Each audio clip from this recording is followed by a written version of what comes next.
Ghana man and then more quiet abu dumasa atenase biem. Me de metenase a nneema mienu na megina so ye di medwuma nyinara. Me kasa mu nyina ye nneema mienu. De edikan ya adesua. Si ebesua ne ehunu ya mamre ya bakosem ya tetesem ene de ye oman ne ye kekakọ. Ana de etoso mienu se me promote asundwie peace. Eno ne ade a ewo se obia edisi nani so. Nti kasa twitwie bia obi beka na emfa asundwie emma no. Ewo se ye jai. Ne ye promote asundwie.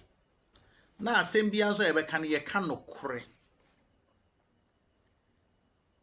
Edi nti na matenase. Medical achia na nanu matena nkomya nyinara. Ne titru Asantehene wura otumfo se etu otoso mienu. Ene ono ankasa ne nua. A ye mu bi ase yenim enti yetimi create confusion. Ono ani nua. Bonokyempem de du akwa. Akam piesie. Osi ade ye konfia me yawo. A otoso 9. Techimama ewura. Enti Techimahene eba akama mu hade a ahene ye no dia edi kan eno no. Enti e ka se akam piesie. Nanso eba yokufuo no mu nso so de a piesie ene Asantehene otumfo se etu. E wo se ye hwe saa adesua yi. Ne ehunu se won tamu no ohaw bi ani ho na ye ne ye ntene ma biase. Ene masem titiro nyina ne se ede na ekoso social media. Emabunu bi kasa meteye. Minim se Miami Nua Prince edi animu na wo ye press conference no. Na mabunu de wo kan ye de watie ena na won so oyi ano. Na de mesre ene se Bonokyempem youth. Mesre mo ya mamo maye ntutumirika enkodi oponchicheku ana oboga TV achi. Enkansem a ebi a ekire be me yenu ye ho. De nti America sa ne se menua na mo kasa na mo ka se otumfo se etu ese Techimahene ebo apo. Ebese mutie mo nsem a mo kaaye no. The obapu o said they confirm me why a council of state member, why a area manager commercial bank, o say a lawyer, o say ono anete techima kunya kese so me pese mo nkono records mu hwe se ubehunu se wa obapu bi da sa records bi bisa magana fo mo nko se ade ye confirm me no records se bi ehunu se wa obapu da yakoti aba. Nanso asem no se wohwemu yi a otumfo se etu ankasa. O se apo na apo no na wo ka no na okoka no sa ndi se wohwe ya o se odi na apo a so ho. Enti enya apo se obi ibo apo da bi. Nem apo se enya ono na fahye.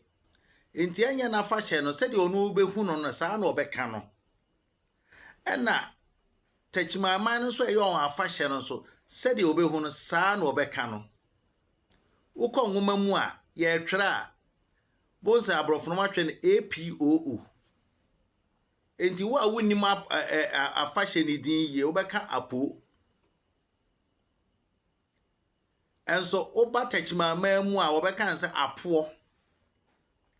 Timra wo kae no the chiame no kura chire mu because the no wo ka no nyina ya afahye no.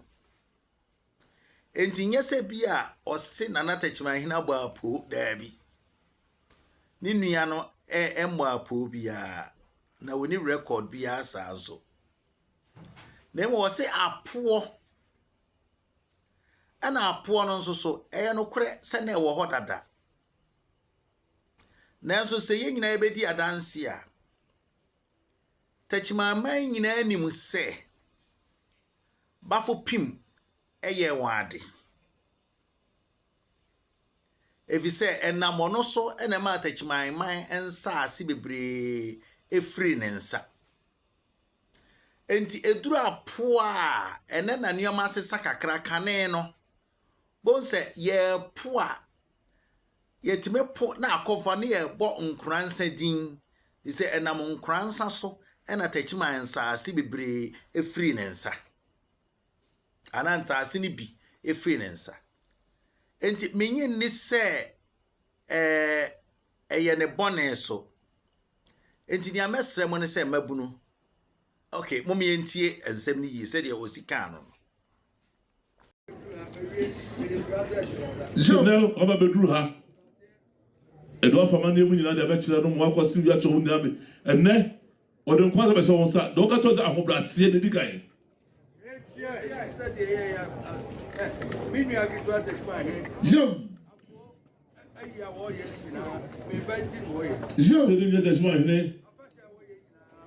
Ose apo na sabe afasha wo ye po ni nyinara ne bai apo ni nyinara no ne bai to no wo ye ni nyinara wodim